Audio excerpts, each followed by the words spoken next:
High বন্ধুরা, শুভ সকাল। কেমন আছো সবাই? আশা করছি সকলে অনেক বেশি ভালো আছো।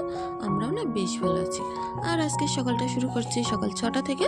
আর ঘুম থেকে উঠে কিছু কাজকর্ম, নিজের ওয়াশটাই, বাথরুমে যাওয়া যেগুলো কাজকর্ম থাকে সেগুলো না করে উঠে আমি ঘরের যে বাসনপত্রগুলো ছিল সেগুলো গামলার মধ্যে তুলে নিয়েছি, কারণ ওগুলো পুকুরে মাজতে যেতে হবে। আর বিছনাটা যেহেতু পড়েছিল, ঈশা সিমরান ঘুমাচ্ছিল, সেই কারণে না বিছনাটা তুলিনি। এখন বিছনাটা সুন্দর করে গুছিয়ে তুলে নেব। খাটপত্র না গোছানো থাকলে মনে হয় যেন অর্ধেকটা কাজ কিন্তু হয়েই গেছে, কিন্তু খাটের এই যে এগুলো না তোলা থাকলে না বিছনার চাদর টাদরগুলো একটু টান টান করলে মনটা কিন্তু একটু ভালো লাগে। যাই হোক, আমি এখন সকালবেলা সুন্দর করে আমার খাটটাটগুলো গুছিয়ে পরিষ্কার করে নেব। আর যাই হোক, আজকেও আমি তোমাদের সাথে শেয়ার করতে চলেছি গ্রামের বউরা আমরা যেভাবে সকল কাজকর্ম করে থাকি, যেভাবে কাঠ কুড়িয়ে রান্না করা, উনুনে রান্না করা, আর পুকুরে কাজকর্ম করা, সব কিছু তোমাদের সাথে অবশ্যই শেয়ার করব। সারাদিন যে সকল কাজকর্মগুলো করেছি অবশ্যই পাশে থাকো, অনেক বেশি ভালো লাগবে। আর এখনও পর্যন্ত যারা আমার চ্যানেলটি সাবস্ক্রাইব করনি, নতুন বন্ধু আছো, প্লিজ চ্যানেলটি সাবস্ক্রাইব করে পাশে থাকো। আর যারা আগে থাকতেই সাবস্ক্রাইব করে রেখেছো তাদেরকে তো অসংখ্য ধন্যবাদ। যাই হোক, খাটপত্রগুলো এখন অনেক সুন্দর করে টান টান করে গুছিয়ে ঝাড়ঝুট দিয়ে পরিষ্কার পরিচ্ছন্ন করে নিচ্ছি। আর আজকের ব্লগটি আসতে একটু দেরি হবে। সব কিছু না নিজে হাতে এক হাতে হ্যান্ডেল করা অনেকটাই বেশি মুশকিল। সারাদিন ঘরের কাজকর্ম, তার মধ্যে ঈশার জ্বর, আমার শরীর খারাপ, সিমরানেরও তো জ্বর আছে। আর তার মধ্যে ভিডিওগুলো শ্যুট করে টাইমে এই ভিডিওগুলো পোস্ট করা অনেক বেশি কষ্টকর হয়ে পড়ে। আর আমরা যারা নিয়তন ব্লগার, আমি রোজ ব্লগ ভিডিও দিয়ে থাকি, আমাদের তো একটু বেশিই কষ্ট। যারা 2-3 দিন বাদে, 4 দিন বাদে দিয়ে থাকে তাদের ব্যাপারটা আলাদা, কিন্তু রোজ ভিডিও শ্যুট করতে করতে রাত 9টা-10টা বেজে যায়। আর সেই ভিডিওগুলো আবার এডিট করে পোস্ট করতে করতে না ঠিক দেখো সেই অনেক রাতে প্রায় হয়ে যায়। আর অনেক কষ্ট করে আমাদের রাত্রিবেলা ঘুমিয়ে আবার কিন্তু ভোরবেলা যেহেতু আমার দোকানে যেতে হয়, ভোরই উঠতে হয়। আর এসব কিছুর মধ্যে সব কিছু যেন তালগোল পাকিয়ে যাচ্ছিল। আর এই কারণেই না ব্লগগুলো টাইম টু টাইম তোমাদের আমি দিতে পারছি না। কোনোটা ব্লগ একটু তাড়াতাড়ি আসছে, কোনো ব্লগটা আবার একটু দেরি করে আসছে। আর যাই হোক, আমার একটা ব্লগে ভিডিওতে তোমরা অনেক বেশি ভালোবাসা দিয়েছো, আর তার জন্য অনেক অনেক অনেক ধন্যবাদ। যে আমি কষ্ট করে বুদ্ধি করে কিভাবে সংসার চালাই আর কিভাবে আমি নিজের শখগুলো কষ্ট করে পূরণ করে থাকি, এই ব্লগটাই না তোমরা অনেক বেশি ভালোবাসা দিয়েছো, তার জন্য অনেক বেশি ধন্যবাদ। আর যাই হোক, এখন আমি সুন্দর করে আমার মুরগিদেরকে খেতে দিয়ে দেবো, যেহেতু আমার হাজব্যান্ড চাবি সমেত নিয়ে চলে গেছিলো, সব চাবি একসঙ্গে ছিল, দোকান খুলবে বলে চলে গেছিলো। আজ আমার দোকান খোলার নেই। আর মুরগিদের ফার্মের তালাটা খুলতে পারলাম না, উপর দিক থেকেই গামলার ভাতগুলো ঢুকিয়ে দিলাম। ঈশা সিমরান এদিকে সুন্দরভাবে খেলা করছিল, আমি ওদিকে বাদবাকি কাজকর্মগুলো গুছিয়ে নেবো। পুকুরে জামা কাপড় কাচবো, তারপরে বাসনপত্র মাজবো বলে বের করেছি, তখনই পুকুরে আরেকজন এসে হাজির। যাই হোক, সারাদিন আমার পুকুর থেকে লোক ফুরাই না।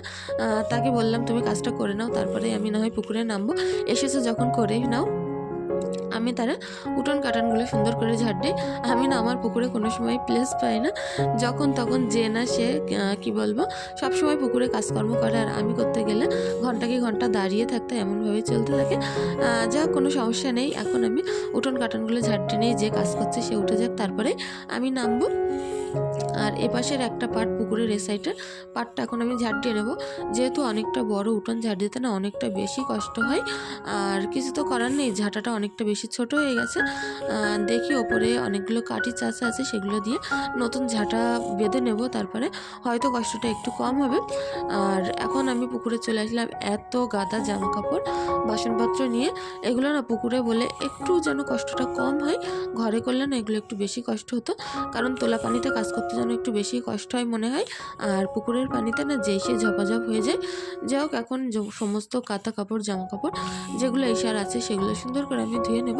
বাদ বাকি যেগুলো থাকে নোংরা আছে সেগুলো সুন্দর করে সার্ফ দিয়ে চটকিয়ে রেখে দেবো, যতক্ষণ আমার বাসনপত্রগুলো মাজবো ততক্ষণ সার্ফে চটকানো থাকলে না জামা কাপড়ের ময়লাগুলো একটু নরম হয়ে যাবে, তখন কেসে ধুয়ে নিতে একটু সুবিধা হবে। যাই হোক, এখন সুন্দর করে আমি ঈশার জামাকাপড়গুলো, সিমরানের জামাকাপড়গুলো এইভাবে মাখিয়ে রাখবো। আর তারপরে তো আরও কাজকর্মগুলো আছে, অবশ্যই পাশে থেকেও, দেখতে অনেক বেশি ভালো লাগবে। আর চেষ্টা করব পুরো সারাদিন যে সকল কাজকর্মগুলো আমি করি তোমাদের সাথে শেয়ার করার জন্য। আর যাই হোক, এখন আমি এই হাঁড়িটা মেজে নিচ্ছি। হাঁড়ির তলাটায় একটু কালি ছিল, সেগুলো সুন্দর করে ডলে টলে তুলে নেব। আর এই কাজকর্মগুলো হয়তো তোমরা 10 মিনিট কি 15 মিনিটে আমি দেখিয়ে শেষ করে দেই, কিন্তু এই ভিডিওগুলো শ্যুট করতে প্রায় সারাদিনই লেগে যায়। অনেকটা কষ্ট করে ভিডিওগুলো শ্যুট করে থাকি। প্লিজ তোমরা যদি ভিডিওটি ভালো লেগে থাকে অবশ্যই চ্যানেলটি সাবস্ক্রাইব করে পাশে থেকো।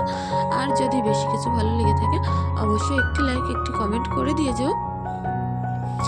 আর তোমাদের কাছে আমি আগেই বললাম যে আগে ক্ষমা চেয়ে নিচ্ছে যে ভিডিওগুলো টাইম টু টাইম আমি দিতে পারছি না, একটু অসুবিধা হয়ে যাচ্ছে আমার বাচ্চাদের শরীর খারাপ থাকার জন্য। কি করব বলো, একা হাতে বাচ্চা কাচ্চা সামলানো সংসার, আর তার পাশাপাশি দোকানও আছে। যেহেতু আজকে আমার বাচ্চাদের শরীর খারাপ বলে আমি আর দোকান খুলবো না, আমার হাজব্যান্ডই আছে দোকান খুলবে, আমার দেওর আছে, ওরাই দেখাশোনা করবে সারাদিনটা। আজ আমি বাড়িতেই থাকবো। বাড়িতে থাকলেও কি কাজের নিস্তার আছে? সারা দিন এরকম আমার হাত পা কিন্তু চলতেই থাকে, কখনোই আমার ভিডিওতে তোমরা দেখতে পাবে না একটু বসে শুয়ে থাকতে। আর যাই হোক, এখন কথা বলতে বলতে আমার বাসনপত্রগুলো মাজা হয়ে গেছে, এগুলো আমি এখন কেচে ধুয়ে পরিষ্কার করে নেবো। সানটা একটুখানি ধুয়ে নিলাম, কারণ যেহেতু জুতো পরে ওঠা নামা হয় অনেকটা বেশি কাদা কাদা হয়ে যায়।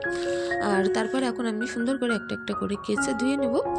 আর পুকুরের চারিদিকে এইবার কিন্তু আস্তে আস্তে রোদ উঠছে, যেহেতু সকালবেলা খুব সকালে রোদ্দুরটা তেমন থাকে না, যত বেলা গড়ে ততই কিন্তু রোদ্দুরটা টুকটুক টুকটুক করে বেশ বাড়তেই থাকে, অনেকটা বেশি ভালো লাগছিল। আর রোদ্দুর উঠলে কিন্তু মনটাও বেশ ভালো হয়ে যায়। দুটো গামলা দুপাশে নিয়ে না চাগিয়ে আমি নিয়ে যেতে পারছিলাম না, অনেকটা বেশি কষ্ট হচ্ছিল, তারপরেও করার কিছু নেই। আর দেখো, পাশের বাড়ির ছাগল সব বাড়ির মধ্যে ঢুকে গেছে। আর যেহেতু আমাদের বাড়ির চারিদিকে বেড়াটারা অত ভালোভাবে দেয়া নেই, ছাগলগুলো কিন্তু অনায়াসে ঢুকে গাছগাছালি খেয়ে বেরিয়ে যায়। আর যাই হোক, এখন ঈশা দেখো টুকটুক করে সেই বাইরে বেরিয়ে যাচ্ছিলো, চারিদিকে পানি, ভয়ও লাগে, তার কারণে আবারও ধরে আনলাম। তারপরে ওর টাইপারগুলো ভাবলাম চেঞ্জ করে দিই, সকালবেলা উঠে ডাইপারটা চেঞ্জ করে দেওয়া হয়নি, যেহেতু ঘুমাচ্ছিল, আমারও আজ আর খেয়াল ছিল না। আর ওর ডাইপারগুলো খুলে দেওয়ার সাথে সাথে ওই তুলে ফেলে দেয়, আমাকে তুলতে দেয় না। আর যে সকল জামাকাপড়গুলো ছোট ছোট ছিল এর উপরে দেবো, বেড়ার ওপরে অনেকটা বেশি রোদ্দুর আসে আর সুন্দর শুকিয়ে যাবে, এখানে অনেকটা বেশি রোদ্দুর পড়ে। আর তারপরে আমার উঠোনের যে বাড়ির সামনের উঠোনটুকু, এটুকু আমি সুন্দর করে এখন ঝাড়ঝুট দিয়ে নেব। সৃষ্টি গাছে এই সময় না এত বেশি পাতা পড়ে, অনেকটা বেশি অযোগ্য হতে হয়। আর গরমকাল পড়তে না পড়তেই তো সমস্ত উঠোন একেবারে পাতা লতা পুরো ভর্তি হয়ে যাবে। রোজই যতই ঝাড় দেয় না, ঝাড় দেওয়ার সাথে সাথে এক দু ঝুড়ি করে সৃষ্টি পাতা কিন্তু হয়েই যায়। যেহেতু আমাদের বাড়ির পিছনে অনেকগুলো সৃষ্টি গাছ লাগানো, আমাদের বাড়িটা যেহেতু ফাঁকা মাঠের মাঝখানে, সৃষ্টি গাছটা একটাই কারণে লাগানো ছিল, যাতে আমার বাড়িটা একটু ছায়া হয়, তাতে কাজকর্মগুলো একটু করতে সুবিধা হবে। যখন এখানে নতুন এসেছিলাম পুরো ফাঁকা মাঠের মাঝখানে, তখন এখানে না কোনো গাছগাছালি কিন্তু ছিল না, আর অনেক বেশি কষ্ট হতো বাইরে বসে বসে কাজকর্ম করতে। রোদ্দুরে বসে টানা রোদ্দুরে ছাদ যেন একেবারে কি বলবো যে গরম আগুন হয়ে যেত, খুব কষ্ট হতো। কিন্তু সৃষ্টি গাছগুলো দিন দিন যত বেড়ে চলেছে তত যেন আমার গরমকালে একটু স্বস্তি পায়। আর আমাদের সবারই উচিত যে গাছগাছালি বাড়িতে লাগানো, একটু যত্ন করা, একটু ভালোবাসা দেওয়া, তারা কিন্তু আমাদের অনেক কাজেই লাগে। যাই হোক, পরবর্তীতে আমার যেহেতু দুটো মেয়ে আছে, তাদের কাজেও লাগবে। সৃষ্টি গাছগুলো বড় হলে তাদের গুঁড়ি দিয়ে যে কোনো একটা বড় কাজ আমি করতে পারবো। তারপরে আমি এখন সুন্দর করে আমার বাসনপত্রগুলো র্যাকের মধ্যে উবুর করে নিচ্ছি। আর তা বাদে আরও ঘরে যে সকল কাজকর্মগুলো আছে অবশ্যই তোমাদের সাথে শেয়ার করব। তার মধ্যে অনেকটা বেশি খিদে পেয়ে গেছিলো, এতটা বেশি খিদে পেয়ে গেছে কি বলবো। আমাদের সংসারটা না হয়তো অভাবের ভিতরে কাটতে পারে, হয়তো মধ্যবিত্ত সংসার, একটু অভাব অনাটন থাকতেই পারে, সব কিছু হয়তো চাওয়ার সাথে সাথে পূরণ হয় না, কিন্তু এখানে শান্তি আছে প্রচুর, ভালোবাসা আছে, কি বলবো অনেক বেশি। আমাদের এই ছোট্ট সংসারে শান্তি, সুখ, ভালোবাসা মিলেই কিন্তু তৈরি হয়ে আছে একটা বড় একটা সংসার। আর যেহেতু যে সংসারে ভালোবাসা, সুখ, শান্তি কোনো কিছু থাকে না, সেটা আমার মনে হয় না যে সংসার। যেখানে হয়তো অভাব থাকলেও শান্তি, সুখ থাকে, সেখানে কিন্তু ভালোবাসা থাকে, সেখানে আমার মনে হয় সেটাই সংসার। আর যাই হোক, আমাদের সংসারে হয়তো একটু অভাব কষ্ট থাকলেও আমরা অনেক বেশি সুখে আছি। আর যাই হোক, আমরা দুটো মানুষ মিলে অনেক বেশি পরিশ্রম করে না সংসারটাকে অনেক সুন্দরভাবে দাঁড় করিয়ে রেখেছি। আমি যেমন বাইরে দোকানে কাজকর্ম করি, সেখানে আমার হাজব্যান্ডও কিন্তু বাইরে হয়তো ভোর 3টের সময় চলে যায়, আর বাড়িতে আসে আবার সেই দুপুর 4টে-5টার সময়। সন্ধ্যা হয়ে যায় অনেক সময় আসতে আসতে। সারাদিনে কিন্তু বাইরে কাজকর্ম করে, অনেকটা বেশি কষ্টসৃষ্ট করে আমরা সংসার ধর্মগুলো হ্যান্ডেল করে থাকি। তার মধ্যে দুটো বাচ্চার পড়াশুনো, খাওয়া দাওয়া, সংসার খরচা সব কিছুই একটু যেন কষ্টকর হয়ে গেলেও আমরা অনেক বেশি ভালো আছি। আমি তো মনে করি অনেক বেশি ভালো আছি। অন্য সংসারে যেমন ঝুট ঝামেলা, মারামারি এরকম হয়ে থাকে, কিন্তু আমাদের সংসারে সেটা থেকে আমরা একটু বেশি দূরত্ব আছি। আর এটাই উপরওয়ালার কাছে অনেক বেশি বড় পাওয়ার যে আমরা অনেক বেশি ভালো আছি। আর তারপরে দেখো কাঠগুলো সেই কাঠের যে আমার আড়ত করা আছে সেখান থেকে তুলে নিয়ে এসে আমার এই যে উনুন পাড়ে রেখে দিচ্ছে। এখানে বসে বসে টুকটুক করে নেবো আর রান্না করব। তার মধ্যেও আমার হাজব্যান্ড দোকানে যে সবজিগুলো আগের দিন এনে রেখেছিল ফ্রিজের মধ্যে, সেগুলো সব কিছু পাঠিয়ে দিয়েছে থলেই করে। বলছিল যে এগুলো বের করে করে যেগুলো লাগে সেগুলো রান্না করে ফেলো। আর সব দিন একরকম খেতে গেলে, মাছ মাংস করতে গেলে খরচটা একটু বেশি হয়। আমি 2-1 দিন একটু বুদ্ধি করে সংসারের খরচটা একটুখানি কমিয়ে নেই, কারণ মাছ মাংস খেতে গেলে কিন্তু খরচটা একটু বেশিই পড়ে। 2-1 দিন একটু নিরামিষ, একটু ডিম ভাত এরকম করে চালিয়ে দেই, ডাল ভাত করে। এতে আমাদের সংসারে না সাশ্রয়টা একটু বেশি হয়। আর আমাদের প্রত্যেক হাউসওয়াইফদের উচিত সংসারে একটু একটু করে সাশ্রয় করা। আর সেটা থেকে কিন্তু আমরা পরবর্তীকালে যে কোনো একটা বড় জিনিস আমরা তৈরি করতে পারি, আর মনের যে শখ শান্তিগুলো একটু একটু করে পূরণ করতে পারি। পরবর্তীকালে ইচ্ছা আছে ঘরে যে কোনো একটা ঘরে রংচং করিয়ে ঘরটারগুলো একটু সুন্দর করে প্লাস্টার মেজে, যেগুলো বাকি আছে আমার রান্নাঘরের মেজে টেজেগুলো কিন্তু করা নেই, বারান্দার মেজেগুলোও কিন্তু করা নেই। পরবর্তীকালে ইচ্ছা আছে যেগুলো কিছুদিন পরে হাত দেব। আর আমার রান্নাঘরেও যেহেতু রান্নার গ্যাসের কোনো টেবিল কিচ্ছু নেই, একেবারে কি বলবো একদম পাতলা একটা হালকা আমার মেয়ের ছোট্ট একটা পড়ার বাদ দেওয়া টেবিলের উপরেই কিন্তু আমার বাড়ির রান্নাঘরের ওপরে চুলাটা রাখা আছে, গ্যাসের চুলাটা। আর সেগুলোও করতে হবে, তার কারণে এখন থেকে ভাবছি টুকটুক করে একটু একটু করে সঞ্চয় করি, তাহলে সেগুলো অবশ্যই পরবর্তীকালে করে উঠতে পারবো। সবসময় তো আর নিজের হাজব্যান্ডের উপরে প্রেশার ক্রিয়েট করলে হয় না, নিজেকেও একটু তার জন্য ভেবে চিন্তে কাজকর্মগুলো করলে কিন্তু দুজনে অনেক সুন্দরভাবে আমরা সংসারটাকে গুছিয়ে তুলতে পারি। আর এই কারণেই না একটু চেষ্টা করছি একটু একটু করে কি বলবো যে কৃপণতা করে, একটু কৃপণ হয়ে সংসার থেকে কিছু কিছু করে পয়সা বাঁচিয়ে রাখার জন্য, যাতে আমি রান্নাঘরটা পরবর্তীকালে করতে পারি। ঈশার এদিকে কিন্তু প্রচুর পরিমাণে জ্বর ছিল, অনেক বেশি কান্নাকাটি করছিল। আমি ওদিকে রান্নাঘরে গুছিয়ে আসতে না আসতে ঘরে এসে দেখি ও ঘুমাচ্ছিল, ওর চোখ দিয়ে জল পড়ে ভর্তি হয়ে যাচ্ছে, 103 মতো জ্বর ছিল। ওর ওষুধটা খাওয়িয়ে কিন্তু আবারও আমি গায়ে থাবা দেবো, দিতে দিতে ও দেখবো আস্তে আস্তে ঘুমিয়ে পড়ছে। দেখো ওর শরীরটা প্রচুর বেশি খারাপ। আর এই সকল কি বলবো, বাচ্চা কাচ্চার শরীর খারাপ থাকলে না সব কিছু একা হাতে সামলানো অনেকটা বেশি মুশকিল। যেহেতু আমার হাজব্যান্ড দোকানেই থাকবে সারাদিন, সেই রাত্রিবেলা বাড়িতে আসবে, আর এই রান্নাবান্না কাজকর্মগুলো করতে অনেক বেশি কষ্ট হচ্ছিল। তার মধ্যে হাজব্যান্ডকে ফোন করেছিলাম একটু বাড়িতে আসার জন্য, যেহেতু ঈশাকে আর রাখতে পারছিলাম না, অনেকটা কান্নাকাটি করছিল। আমার হাজব্যান্ড বাড়িতেও চলে এসেছিল। আর করার মধ্যে ডিমগুলো আমি সিদ্ধ বসিয়ে দিয়ে ভাবলাম যে অনেকটা বেশি দেরি হয়ে গেছে, বেলা হয়ে গেছে যখন, ভাতের মধ্যে ডিমগুলো দিয়ে দেই, আলাদা করে সিদ্ধ করার কোনো দরকার নেই, সেহেতু পানি থেকে তুলে আমি ভাতের মধ্যে দিয়ে দিয়েছিলাম। আর আজ করব বেগুন আলু, আর ওদিকে আছে সিম চচ্চড়ি করব। সিম চচ্চড়িটা আগে আমি করে নেব, তারপরে বেগুন আলু টমেটো দিয়ে একটু টকটক করে একটু তরকারি করব। আর ডিম করবো বললাম না, টুকটুক করে সঞ্চয় করছি, একটু একটু করে কৃপণতা করে সংসার থেকে বাঁচিয়ে রাখছি। যেহেতু পরবর্তীকালে আমার রান্নাঘরটা করার একটু প্ল্যান আছে, একটু ঠিকঠাক করার, আর ঘরের মেজে টেজে করার। তোমাদের সাথে তো আগেই সেটা শেয়ার করলাম, আর যখন করব অবশ্যই তোমরা দেখতে পাবে। আমরা ঘরের মেয়েরা না একটু যদি বুদ্ধি খাটিয়ে চলতে পারি, অবশ্যই সেটা সংসারের উন্নতিতেই কাজে লাগে। যেহেতু দুটো বাচ্চার পিছনে প্রচুর পরিমাণে খরচ, সংসারের বড় একটা কি বলবো, সংসারও একটা বড় একটা খরচ আছে। আর এগুলো চেষ্টা করছি একটু একটু করে মেনটেন করার জন্য। শরীরটা খারাপ থাকার কারণে হয়তো গলার ভয়েসটা শুনতে তোমাদের একটু খারাপ লাগবে, কারণ প্রচুর পরিমাণে ঠান্ডা লেগে গলা বসে গেছে আমার। অনেকটা বেশি কষ্ট করে ভয়েস ওভারগুলো দিচ্ছিলাম। যাই হোক, একটু মানিয়ে নিও ভুল ত্রুটিগুলো। আমার ভিডিওর ভিতরে যদি তোমাদের কিছু খারাপ লেগে থাকে প্লিজ ক্ষমা সুন্দর দৃষ্টিতে দেখার অনুরোধ রইল। আর প্রত্যেকটা বোনরা আছো, বাংলাদেশ থেকে আপুরা আছো, তোমরা রোজই আমার অনেক বেশি ভালো ভালো কমেন্ট করছো। সত্যি আপু, তোমাদের অনেক বেশি ধন্যবাদ। যাদের নিজেদেরও কিন্তু ব্লগ চ্যানেল আছে, এমনিতেও যাদের চ্যানেল নিয়েও তারা অনেকটা বেশি আমাকে সাপোর্ট করছো। তোমাদের এই সাপোর্টের জন্য হয়তো আমি একটু একটু করে এগিয়ে যাচ্ছি। এখান থেকে 3-4 মাস আগে আমার চ্যানেলে কিছুই ছিল না, আর তোমরা এখন এতটা বেশি ভালোবাসা দিয়েছো যে আমি কিন্তু অনেকটাই টুকটুক করে এগিয়ে যাচ্ছি। যাই হোক, এখন আমার হাজব্যান্ড এদিকে ওয়ালে কিন্তু জাল ফেলছিল, ফেলে কোনো মাছই ধরতে পারেনি। কাদা মেখে পুরো ভূত হয়ে বাড়ি চলে এসেছে। সেগুলো আমার কেচে দিতে হবে এক্ষুনি, জামা প্যান্ট খুলে দিলে গায়ে স্নান করা হয়ে গেলে। আর এদিকে আমার সোনা মনোরা দেখো খাবার খুঁটে খুঁটে খাচ্ছিল। এরা কিন্তু জীবনে প্রথম বাইরে বেরোলো, এদের কোনোদিন ঘর থেকে বাইরে বের করিনি।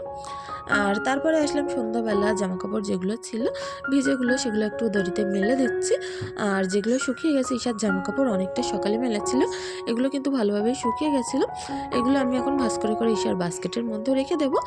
আর যাই হোক, ঈশা ওদিকে অনেকটা বেশি জ্বালাতন করছিল, ওর জন্য কিন্তু লজেন্সগুলো বের করে করে আমি হাতে দিচ্ছিলাম। উপরে বসে বসে টুকটুক করে লজেন্স খাচ্ছিল, আমি নিচেই কৌটো থেকে বারবার ওকে লজেন্স বের করে করে ছিঁড়ে ছিঁড়ে দিচ্ছিলাম। আর নষ্ট করে করে খাচ্ছিল তো না, একটুখানি মুখে দিয়ে দিয়ে ফেলে দিচ্ছিল। তবুও করার কিছু ছিল না, শরীরটা খারাপ। যদি কিছু বলি এখন ঘ্যান ঘ্যান করবে, কান্নাকাটি করবে। যখন চুপচাপ আছে তখন আর পিছনে লাগার দরকার নেই, এরকম একটা অবস্থা এখন। সমস্ত জামাকাপড়গুলো ভাঁজ করে নিচ্ছে। সিমরান ওদিকে পড়তে গেছিলো, সিমরানও এক্ষুনি বাড়িতে চলে আসবে। আর সিমরান আসলে ঈশার প্রতি একটুখানি দায়িত্বটা কম রাখলেও হয় আমার। আর তারপরে কিছুটা জামাকাপড় এর মধ্যে ভাবলাম ঢুকিয়ে রাখি, সবগুলো ঢুকলো না, আবারও বের করে নিলাম, সেগুলো আমি বাস্কেটের মধ্যেই রেখে দেবো। আর এখন খাটটা আবারও নোংরা হয়ে গেছে। ঈশা এখানে ঘুমাচ্ছিল দুপুরবেলা, আর সিমরানও ঘুমাচ্ছিল ওপাশে। তার কারণে একটা ব্ল্যাঙ্কেট পাতা ছিল, ব্ল্যাঙ্কেটটা আমি খুব সুন্দর করে তুলে খাটটা গুছিয়ে নিলাম। এই খাটটা যে সারাদিন আমার কতবার গোছাতে হয় বাড়িতে থাকলে বলার কথা নয়। আর এখানে পানি ফেলে পুরো ভর্তি করে দিয়েছিল। আর যেহেতু ঈশার অনেকটা বেশি ঠান্ডা লেগেছে, বারবার পানি পিপাসা লাগছিল, আর ওর হাতে যেই কাপ দিচ্ছিলাম খাটে ফেলছিল, তার কারণে ওই অন্যটা পেতে দিয়ে রেখেছিলাম, পানি ফেলেছিল বলে খাটে। আর কিছুটা কাছের জিনিসপত্র বাইরে ছিল, সেগুলো ভিতরে ঢুকিয়ে ঈশাকে এখন আমি টুপি টুপি পরিয়ে দিলাম। আর বারবার আমাকে বলছিল এটা দাও ওটা দাও, আমি হাত দেখাচ্ছিলাম কিছু নেই, তারপরেও বারবার দেখাচ্ছিল দেয়ালে এটা বাঁধানো হচ্ছে ওটা বাঁধানো হচ্ছে, দাও। আর যা হোক, তারপরে আসলাম সেই বিকালবেলার থালা বাসনগুলো নিয়ে, যে বিকালবেলা যেগুলো আমরা ভাত খেয়েছিলাম, দুপুরও তো খেতে পারি না, দুপুরবেলা খেতে খেতে অনেকটা দেরি হয়ে বিকালে খেয়েছিলাম, সেই থালা বাসনগুলো নিয়ে এখন চলে আসলাম মাজতে। আর এখন আর পুকুরে যাব না, অনেকটা বেশি অন্ধকার হয়ে গেছে। আর ঈশার যেহেতু শরীর খারাপ, ঈশাকেও বাইরে বের করবো না, তার কারণে আমি ভিতরে বসে বসেই থালা বাসনগুলো মেজে নিচ্ছিলাম। যাই হোক বন্ধুরা, আজকের ভিডিওটি তোমাদের কেমন লাগলো অবশ্যই কমেন্টের মাধ্যমে জানিও। আর ঈশার ফিটার টিটার যে আমার এর ভিতরে ডাল টাল ছিল, সেগুলো আমি কিন্তু আজুর করে নিয়ে এসেছিলাম প্রেশারের মধ্যে, নিয়ে এসে সবগুলো মেজে নিচ্ছি সকালবেলা। এখনও কিছুটা বাসনপত্র হয়তো পড়বে সকালবেলা, সেগুলো কালির হাঁড়িকুড়ি বলে আর বাথরুমে নিয়ে আসলাম না ভিতরে। আর সেগুলো আমি কিন্তু পুকুর থেকেই মেজে নেব, যার কারণে কালি হাঁড়ি করে আমি ভিতরে কিন্তু এই থালা বাসন মাজার জায়গায় আনি না। আর এইগুলো আমি এখন সুন্দর করে উপর করে নেব।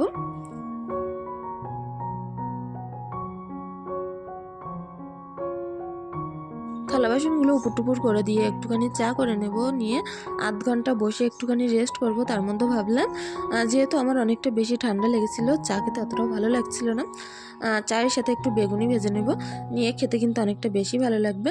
আর বেগুনিগুলো করতে একটুখানি পাতলা হয়ে গেছিলো, ব্যাটারটা একটুখানি মোটা করলে ভালো হতো। যাই হোক, বেগুনিগুলো সুন্দর করে ভেজে তুলে নিয়ে চাটাও করে নেব, নিয়ে একসঙ্গে ঢেলে বসে এখন আমরা খেয়ে নেবো। ঈশা বেগুনি খেতে অনেকটা পছন্দ করে, সিমরানও পছন্দ করে, আমি তো অনেকটা বেশি পছন্দ করি।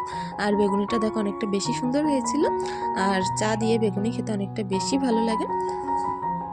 চার সাথে একটু যেন ঝাল ঝাল জিনিস খেতে বেশি ভালো লাগছিল। আর যাই হোক, আজকের ভিডিওটি আর বেশি দূর বাড়াবো না, তোমরা যে যেখান থেকে আসো প্লিজ চ্যানেলটি সাবস্ক্রাইব করে পাশে থেকো।